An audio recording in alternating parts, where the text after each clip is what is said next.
and welcome to Legislative Report. I'm State Representative Kate Klunk of the 169th District in York County. The House Majority Policy Committee has held a number of hearings examining the state's business climate.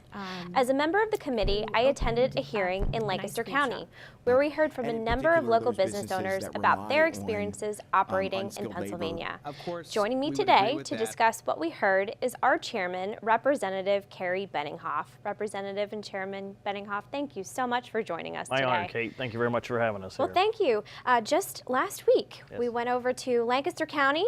This girl from York County, we crossed the Susquehanna, went over to our friends over in the Red Rose County, to Lancaster County, to Spooky Nook Sports Complex, which is an amazing facility. I had never been there. Were you ever there before, No, Kerry? the name alone was enough allure to draw me in there, but to see a large, what was a manufacturing facility, reused into such a great community center, I thought was really inspiring, and it's a great example to rest of the state of how to revitalize some of these old buildings. It really is, and what I thought was really interesting was the gentleman who was the entrepreneur who came up with the idea. He came up with the idea after attending a number of his daughter's volleyball games, which, as a former volleyball player, yes, I'm probably one of the shortest members up here, Kerry, but I did play back row for my high school team, and we went all over York County and South Central Pennsylvania traveling, and for softball too.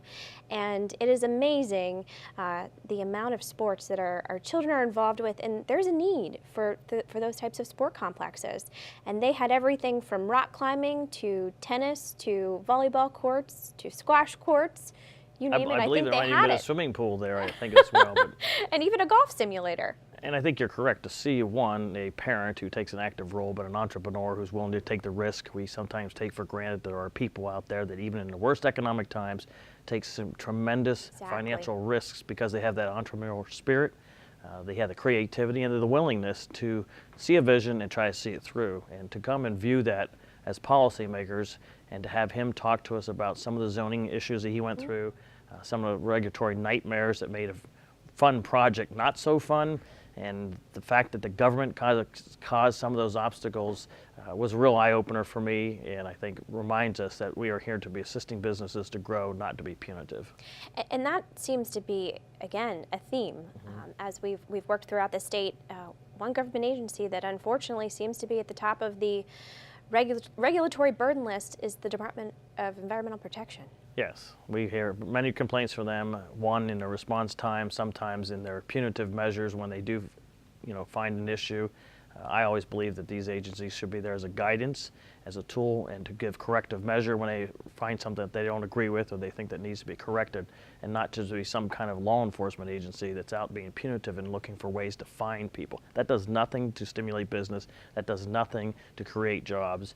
And I think as policymakers, that's what we need to hear so we can get back on them and say, listen, back off and do your job and do it in a manner to be assisting businesses. And speaking of other regulatory issues, the gentleman from Mount Troy Wire, I thought he was very candid with us about some of the regulatory hurdles he faces in the unemployment compensation and workers' compensation arenas.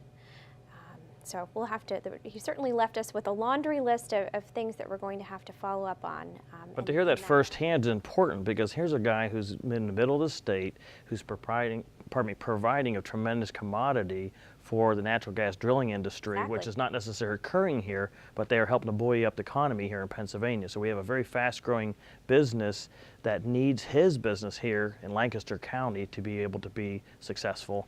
And so there is a trickle-down effect whenever you're punitive in one measure to not only that current business, but the ones that they provide supplies to. Well, and that actually goes into the Lehigh Valley trip. I don't know if you remember me mentioning to the folks at Mack Truck, but R.H. Shepard, who we heard from the initial policy hearing down in York, actually makes the steering gears that go into those Mack trucks. So our businesses here in Pennsylvania really rely on one another to make it all work and to make sure our economy here in Pennsylvania is thriving and strong. And that really segues into the additional topic that I want to talk about today, which is the bank shares tax. We seem to be hearing from a lot of our small businesses about the impact that this bank shares tax that the governor is proposing will really come down on them at the end of the day with their ability to receive loans from their local community banks. Can you share with our viewers a little bit about what that proposal will do for them? Essentially, the bank shares taxes like in lieu of tax payment that banks make, especially our small community banks, instead of paying some kind of corporate net income tax. It is proportionate to their net worth. The idea is that we try to not be punitive on them as well.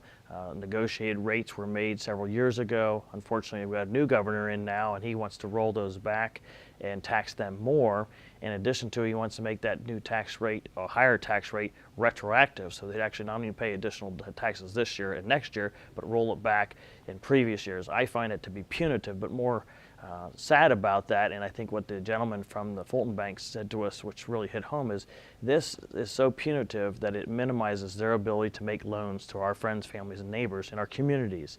And so a tax like that, which I often remind people, any tax on any business, and a bank is a business in its own right, is always going to be passed through to somebody.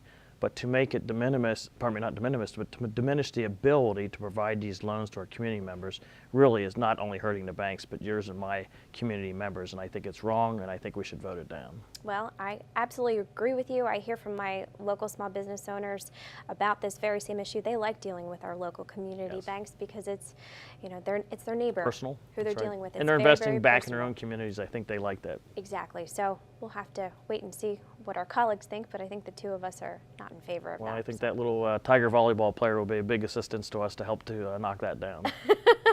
Well, Chairman Benninghoff, thank you so much for joining us today. Unfortunately, that's all the time we have for today's program. I'm State Representative Kate Klunk. If you need any assistance with state government matters, please feel free to contact me at my local office or through my website. That information will be shown just in a moment. Thank you so much for watching today, and please join me next time for Legislative Report.